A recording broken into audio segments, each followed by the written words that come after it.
Hi everyone, welcome back to my channel. Today I'm going to teach you how to take a page from a coloring book and transfer it onto a high quality watercolor paper.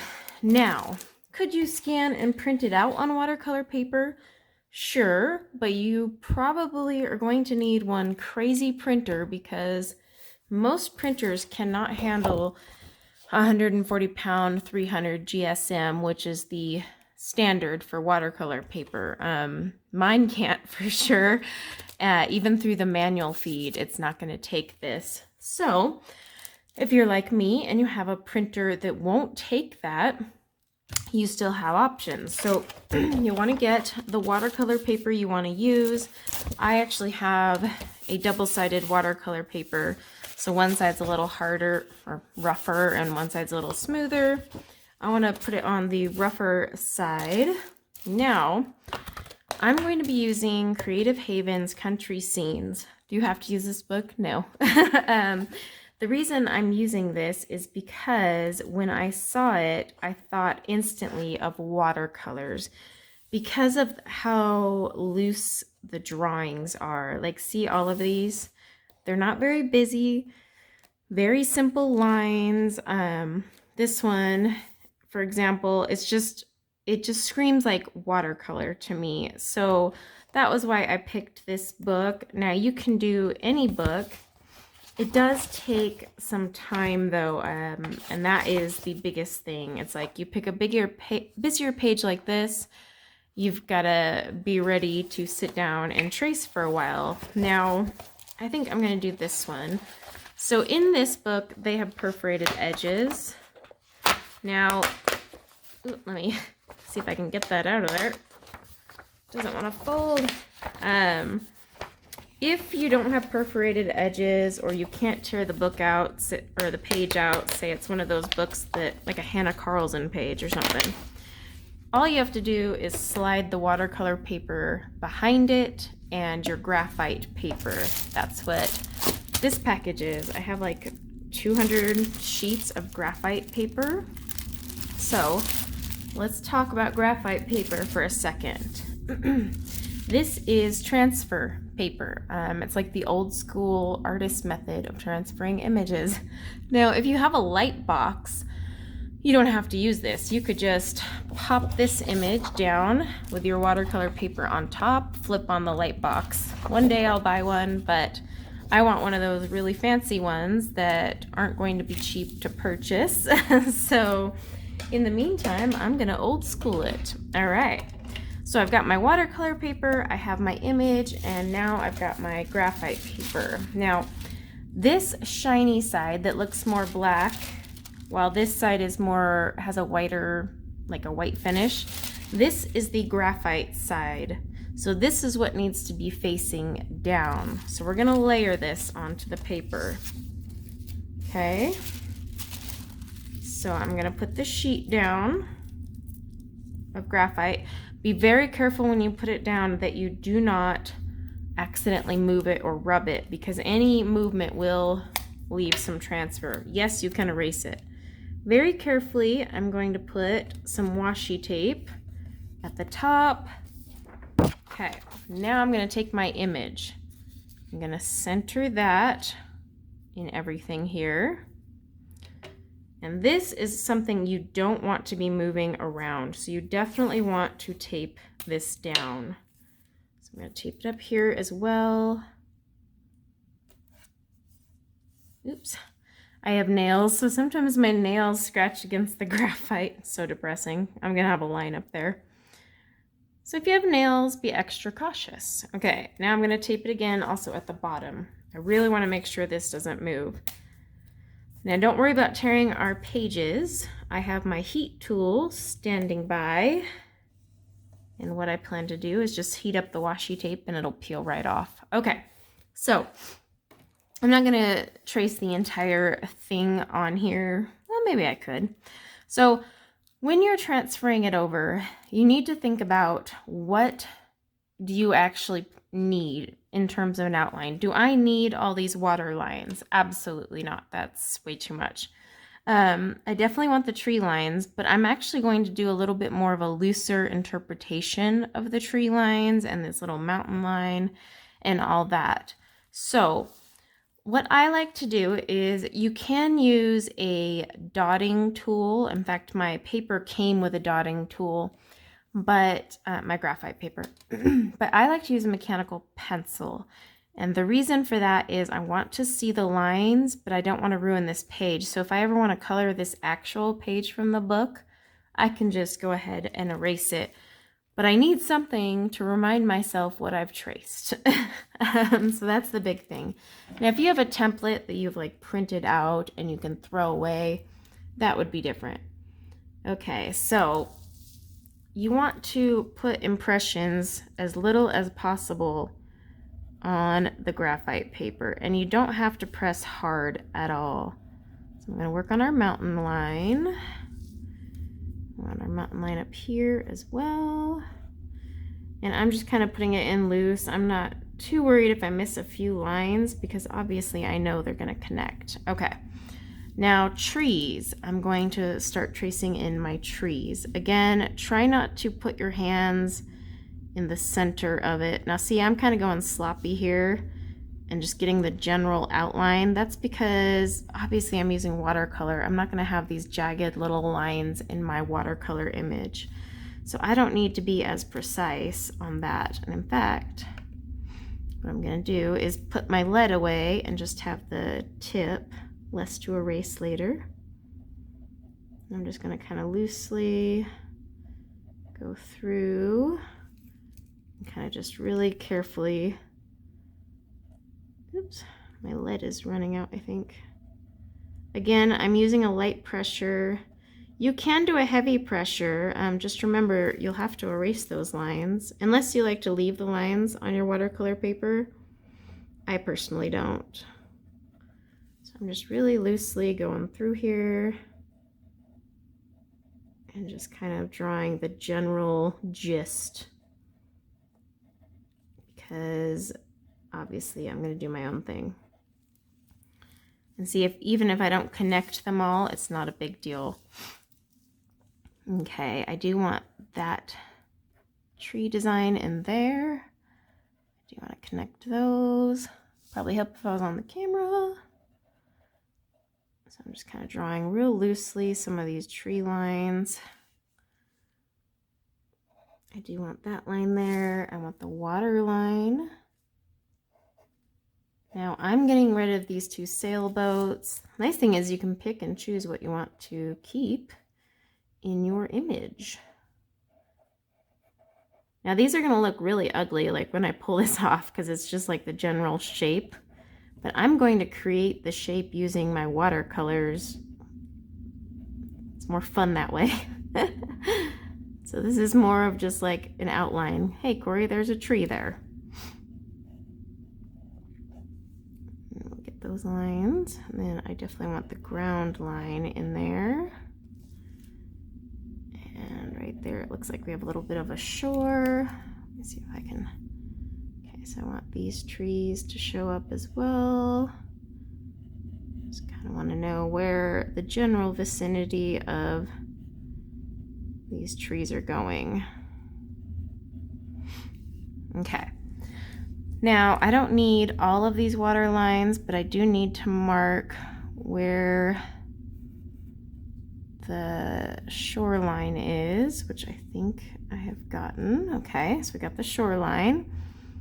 And then I might draw a few lines for the current, but I am not going to trace all of these because I can do that with my watercolor. All right, so now I'm going to do the two fishermen in the boat. And same thing applies if you're using, oops, well, the boat's going to go a little lower. Same thing applies if you're using a light box, okay? So you can pick and choose what you want to actually include. I'm going to include some of these water lines coming off the boat. And it's all pencil. Like this graphite erases really well. I'm gonna draw these guys. I'm not gonna draw every little detail, but I want like some, because I'm just gonna kind of have them very loosely drawn in my image with the watercolor paint. So I'm not too worried about it. I just want to make sure I get their pant line. This little thingy there. Okay, so I might draw a few more current lines, and in all honesty, I don't even care if I stick with the artist's work here. I'm going in the general direction. Okay. Now we have all of this over here. You know, do I want to include everything? No, but I do want to get this branch here. So I'm gonna draw that in there. I'm not gonna worry about the knots.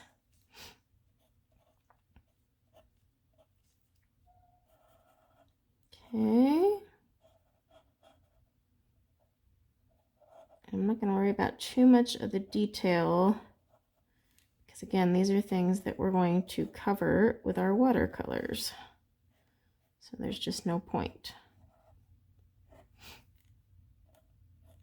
Like, you don't need to get every little detail the artist has put in there, because you're going to be creating that yourself when you come in with your watercolor.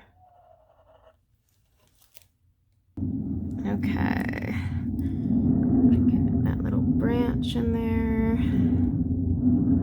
Oh, the jets are joining us. I'm trying to keep my hand really light on top of this page, because any pressure from my hand on the paper can transfer over.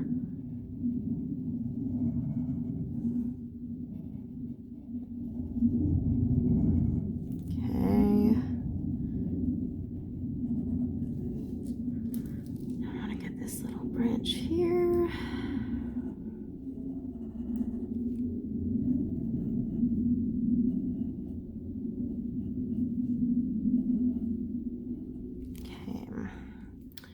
I do like this branch also, so I'm going to get in this one too.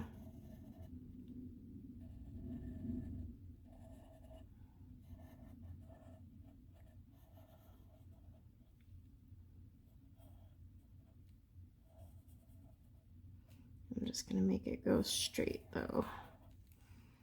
Okay, and I do like the little rocks, so I'm going to include those. And I'm not going to include the little moss lines, because that is something I can add on my own with the watercolors. I do like the reeds.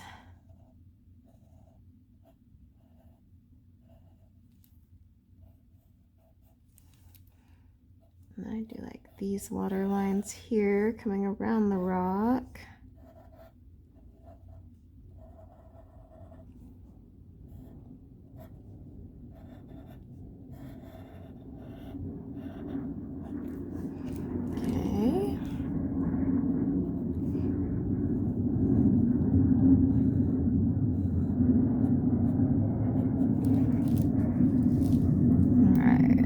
Those two branches.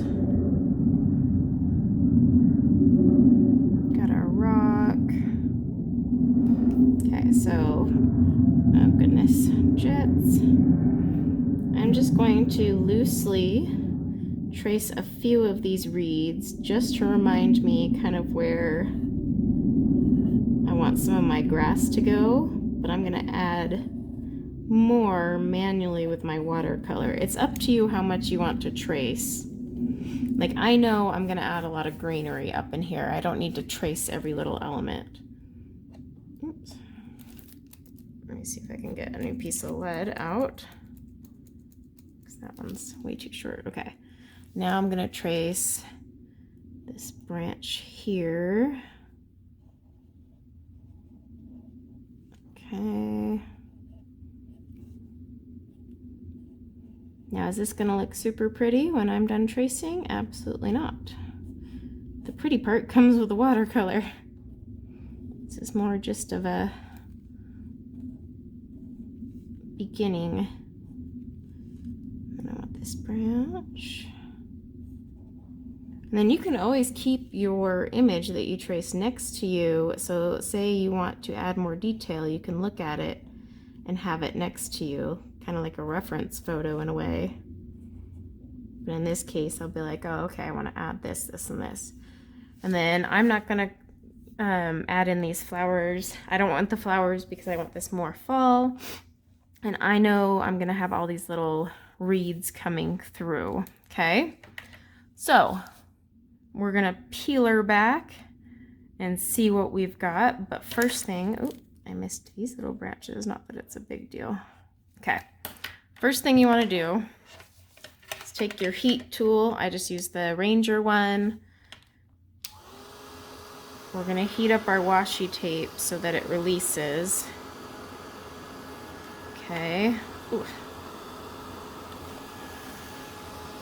Just get it really warm. If you use a cheap washi tape like I do, the second the heat starts getting on it, it almost starts peeling itself. Okay, let's see if I can get that one to peel. Whoop. Ah. All right. That one's pretty warm. Let me see if I'll peel. I don't want to damage my reference photo, but I also don't want to damage my watercolor paper. So the easiest way to peel this last one is to just pull this up and then heat from below. There we go. Now, one thing you want to be extra careful, see that's where my nails had hit the paper when I was putting my tape down. Up there too. One thing you want to be careful about is if you get too much heat, this actually gets kind of, not, I don't want to say liquidy, but it will actually smudge all over the place. Okay, so now we have a rough watercolor sketch of my original page. And so I don't want the birdie in here, so I need to just kind of draw in the lines where the bird was kind of blocking the lines. And then that was just a branch. So you can like go in, fine tune some details. But there, I have this transferred over. A needle eraser would be so much better, or even this one. And then I can just erase up here. Now you don't want to use any harsh erasers, like, so you don't want to use your electric eraser because that can damage the tooth of the paper. You just want to pick it up really carefully anywhere you got like little marks. This eraser sucks. I need to grab my other one. And yeah, I'll have to use my other one for these smudgies, but it doesn't matter because I'm going to have a blue skyline, so it's going to cover up anyway. I mean, so pick your battles. Okay. So here is what we have. We have it all traced out, ready to go. I see my shoreline up here. I see all my tree lines. I see the mountain range. And so that tells me this is all going to be sky. Now, yes, the image is cut off because it was, you know, the book size, and this is a 9x12, but I can just tape. I put my tape lines, when I tape this down to watercolor it, I will be taping there. Now, I'll have this image with me so that I know, okay, I'm going to do some grass reeds up in here in this corner. You know, I have my water line here. This is all grass down here. And the tape is going to come across here. So I'll have a nice natural white border as well. So it'll look really pretty.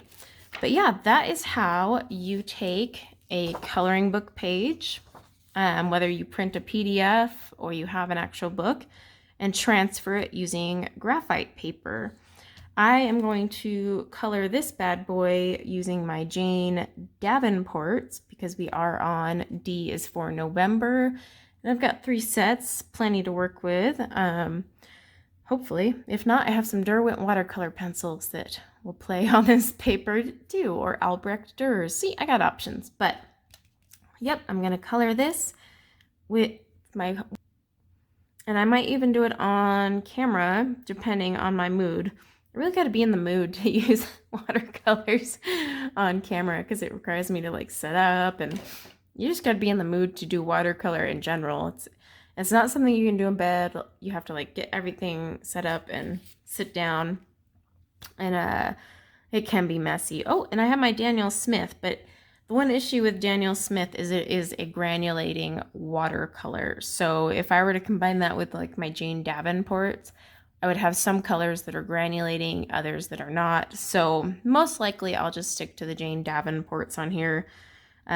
Each palette I think has like 12 colors, so I have 36 watercolors between the 3 sets, and that is way more than enough to fill in a portrait because we can always mix. Now, you'll want to go through and touch up anywhere you feel you want to, but for me, I like these rough little lines just because I plan to paint over them. And then of course, if you're worried like, okay, well, what if my watercolor doesn't cover up these lines? You can always put, you know, like get ready to paint and either erase what you're about to paint or just paint over it if it's dark enough, or erase any lines that show through after the fact. But honestly, most of these lines disappear because this graphite is pretty delicate and it's not going to sit there and poke through. So always keep that in mind. Now, if you're using a light box to trace and transfer, I would use the Colorase pencils. They are a lot easier to erase. You could also trace it out with a watercolor pencil in the color that you plan to use. So like I know these are going to be blue. I can just trace them in a watercolor pencil in blue, you know, green for the tree lines, whatnot. And those will just dissolve as you add your actual watercolors. So you could do that too. But I like to use this method. It's easier for me. Plus, I'm not worried about it. My lines will be covered just fine with a watercolor. So thank you for hanging out with me for a watercolor weekend lesson, and hopefully we can get watercoloring this one together. If not, I'll have a different image to work on. Like I said, gotta be in the mood. So until next time, guys, take care. Bye.